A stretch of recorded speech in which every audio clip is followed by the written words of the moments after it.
Assalamualaikum warahmatullahi wabarakatuh. Nama saya Aun Kepugu, saya dari kelas 4C dengan NIM 13141063. Baiklah, di sini saya akan memaparkan materi tentang konsep ruang lingkup administrasi pembangunan.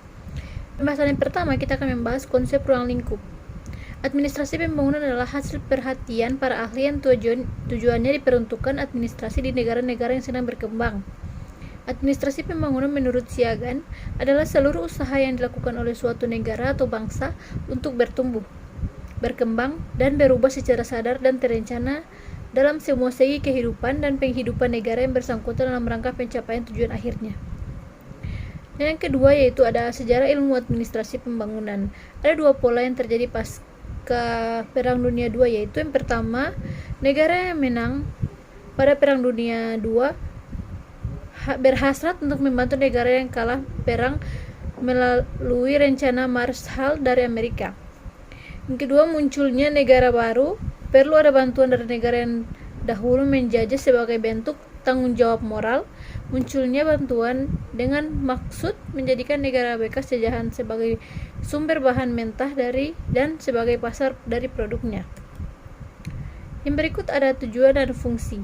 Berikut Bintoro Cokoromijojo adalah ada 4 fungsi utama administrasi pembangunan, diantaranya adalah yang pertama kepemimpinan administratif, yang kedua pemberdayagunaan kelembagaan, organisasi pemerintah diupayakan untuk melaksanakan dan meningkatkan pembangunan, dan yang ketiga pendayagunaan kepegawaian, yang keempat pendayagunaan ketelaksanaan. Bila dihubungkan dengan organisasi maka disebut dengan masalah organisasi dan tata laksana, termasuk prosedur dan tata kerja. Yang berikut fungsi administrasi dan pembangunan. Menurut Bintoro, beberapa gambaran mengenai ruang lingkup fungsi administrasi pembangunan adalah sebagai berikut, yaitu yang pertama, fungsi administrasi dan pembangunan, yang kedua, kegiatan administrasi pembangunan, yang ketiga, fungsi dan peran pemerintah dalam pembangunan. Berikutnya yaitu faktor yang menyebabkan administrasi pembangunan.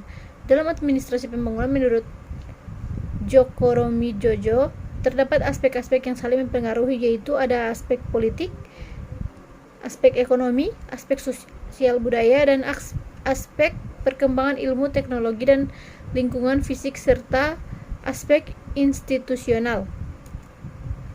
Baiklah, itulah presentasi dari saya. Lebih dan kurangnya saya mohon maaf. Wassalamualaikum warahmatullahi wabarakatuh.